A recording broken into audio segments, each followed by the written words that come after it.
ఆలూరు అభివృద్ధిపై ప్రతిపక్షాలకు సవాల్ విసురుతూ టీడీపీ ఇన్ఛార్జ్ వైకుంఠం జ్యోతి తీవ్ర వ్యాఖ్యలు చేశారు. గత పాలకుల బాధ్యతారాహిత్యమే ఆలూరుకు పెద్ద శాపంగా మారిందని ధ్వజమెత్తారు. సీఎం చంద్రబాబు ఆశీస్సులతో మంత్రి లోకేష్ మార్గదర్శకత్వంలో ఆలూరు శరవేగంగా అభివృద్ధి చెందుతోందని స్పష్టం చేశారు. నియోజకవర్గ రైతాంగం దశాబ్దాల కలైన వేదావతి ప్రాజెక్టు ఈ కూటమి ప్రభుత్వంలో పూర్తి చేసి తీరతామంటున్న ఆలూరు టీడీపీ ఇన్ఛార్జ్ వైకుంఠం జ్యోతితో మా correspondent Mastan face to face. Kurnool జిల్లా పశ్చిమ ప్రాంతమైన ఆలూరు గత పాలకుల నిర్లక్ష్యానికి గురయ్యి ఎంతో ఇబ్బందులు ఎదుర్కొంటున్న పరిస్థితుల్లో కూటమి ప్రభుత్వం అధికారంలోకి వచ్చింది. అధికారంలోకి వచ్చిన తర్వాత ఎలాంటి అభివృద్ధి జరుగుతుంది, ఇక్కడ వాటర్కు సంబంధించిన పరిస్థితి ఏ విధంగా ఉంది, అదేవిధంగా వలసలకు సంబంధించిన విషయాలు ఏ విధంగా ఉన్నాయి, అభివృద్ధి ఏ విధంగా జరుగుతుంది అనే అంశాలు అయితే కనుక మనం తెలుసుకునే ప్రయత్నం అయితే చేద్దాం. మనతో పాటు టీడీపీ ఇన్ఛార్జ్ వైకుంఠం జ్యోతి గారు అయితే కనుక మనతో ఉన్నారు. వారిని అడిగి ఈ కూటమి ప్రభుత్వం వచ్చిన తర్వాత ఎలాంటి ఇన్ఛార్జ్ పదవులు తీసుకున్న తర్వాత ఎలాంటి అభివృద్ధి పథకంలో ఆలూరుని నడిపిస్తున్నారు అనే అంశం మీద తెలుసుకునే ప్రయత్నం అయితే చేద్దాం. మేడం నమస్తే. మేడం ఇప్పుడు మీరు ఇన్ఛార్జ్ తీసుకున్న తర్వాత కూటమి ప్రభుత్వం అధికారంలో వచ్చిన తర్వాత గత పాలకుల నిర్లక్ష్యానికి ఎప్పటి నుంచో గురవుతున్న ఈ ఆలూరుకి ఎలాంటి నిధులు తీసుకొచ్చారు, ఇప్పుడు జరుగుతున్న అభివృద్ధి ఏ విధంగా ఉంది? ముందుగా నమస్కారం అండి. మా కూటమి ప్రభుత్వం వచ్చిన తర్వాత మా ముఖ్యమంత్రి చంద్రబాబు నాయుడు గారు ఈరోజు మా కర్నూలు జిల్లాలోనే ఆలూరు నియోజకవర్గం ఎంతో వెనకబడిన ప్రాంతం అనేది ప్రతి ఒక్కరికి తెలుసు. గతంలో కూడా ఉన్న ప్రభుత్వం ఏదైతే ఉందో కాంగ్రెస్ ప్రభుత్వం అయితేనేమి, అలాగే మన వైఎస్ఆర్సీపీ ప్రభుత్వం అయితేనేమి ఇక్కడ మంత్రులుగా కూడా పనిచేశారు. కానీ మన ఆలూరు నియోజకవర్గంలో వాళ్ళు ఏమాత్రం కూడా అభివృద్ధి చేయలేదు.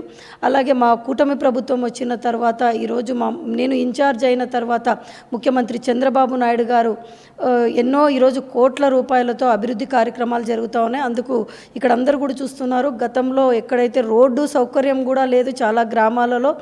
అలాగే ఈరోజు చూస్తూ ఉన్నాం హొలగుంద ధనాపురం రోడ్డు అయితేనేమి, అలాగే పెద్దగోతూరు నుంచి వై జంక్షన్ వరకు రోడ్డు అయితేనేమి, అలాగే పీ కోటకొండ నుంచి లక్కసాగరం రోడ్డు అయితేనేమి, అలాగే పల్లెదొడ్డి వెంకటాపురం రోడ్డు అయితేనేమి, ఇలా ఎన్నో చెప్పుకుంటూ పోతుంటే ఈరోజు నియోజకవర్గంలో రోడ్లన్నీ కూడా చాలా అభివృద్ధి చేస్తూ ఉన్నాం. అలాగే నీటి సౌకర్యం కూడా గతంలో ఉన్న పాలకులు ఏదైతే నిర్లక్ష్యం చేశారో వాళ్ళ నిర్లక్ష్యం వల్లనే ఈరోజు ఇబ్బందులు ఉన్నాయి. అవన్నీ ఇబ్బందులు కూడా ఒకటి తర్వాత ఒకటి కూడా ఈరోజు మేము ముఖ్యమంత్రి చంద్రబాబు నాయుడు గారి దృష్టికి తీసుకొని వెళ్ళి చాలా మటుకు కూడా ఈరోజు పరిస్థితులన్నీ కూడా చెక్కబడుతూ ఉన్నాయి. కానీ నగరడోన రిజర్వాయర్ని కూడా వాళ్ళు పట్టించుకోలేదు. ఇప్పుడున్న ఎమ్మెల్యే కూడా అప్పుడు జెడ్పీటీసీగా కూడా చిప్పగిరి మండలానికి ఉన్నారు. కానీ వాళ్ళు ఏమాత్రం కూడా రైతులను కూడా పట్టించుకోకున్నట్టు నిర్లక్ష్యంగా వదిలేశారు. కానీ మేము ఇన్ఛార్జ్ అయిన తర్వాత ముఖ్యమంత్రి చంద్రబాబు నాయుడు గారిని దృష్టికి తీసుకొని వెళ్ళి ఏదైతే నగరడోన రిజర్వాయర్ ఉందో ఆ నగరడోన రిజర్వాయర్కు కాంట్రాక్టర్కు కూడా బిల్లులు పెండింగ్ ఉన్న బిల్లులు కూడా చెల్లించేసి ఇప్పుడు వర్క్ కూడా స్టార్ట్ అవబోతా ఉంది. ముఖ్యంగా ఈ నగరడోన రిజర్వాయర్ పనులు కంప్లీట్ అయిన తర్వాత దాదాపుగా 4,500 ఎకరాలు ఆయకట్టుకు కూడా రైతులకు నీటి సౌకర్యం కలుగుతుంది. అలాగే నానా ఆయకట్టు కింద కూడా బోర్లు రీఛార్జ్ అవ్వడము, ఇలాగే ఎన్నో వాటి వల్ల కూడా 4,500 ఎకరాలు అదనంగా కూడా రైతులకు అందుబాటులోకి వస్తుంది. అలాగే ఈ నగరడోన రిజర్వాయర్ ద్వారా కూడా బోర్లు కూడా రీఛార్జ్ అవ్వడంతో తాగునీటి సౌకర్యం కూడా చాలా మటుకు కూడా మనకి ఇబ్బందులు కూడా తొలగుతున్నాయి. మేడం ఇప్పుడు ముఖ్యంగా ఆలూరు రాష్ట్రమంతా ఏదైతే కూటమి హవా నడుస్తున్న నేపథ్యంలో ఆలూరులో మటుకు సైకిల్ కుంటుపడిందని చెప్పుకోవాలి. మీరు ఇక్కడ స్థానికంగా వర్గ పోర్లకు సంబంధించే ఎక్కువ శాతం టీడీపీకి ఎన్నికడుగు వేస్తున్నారని చెప్పి మీరు దాన్ని ఏ విధంగా అధిగమించబోతున్నారు? ఇప్పుడు ఆలూరు నియోజకవర్గంలో ఇలా వర్గపోరు అనేది ఎక్కడా లేదు. ఇక్కడ బలమైన తెలుగుదేశం పార్టీ నాయకులు కార్యకర్తలు ఉన్నారు.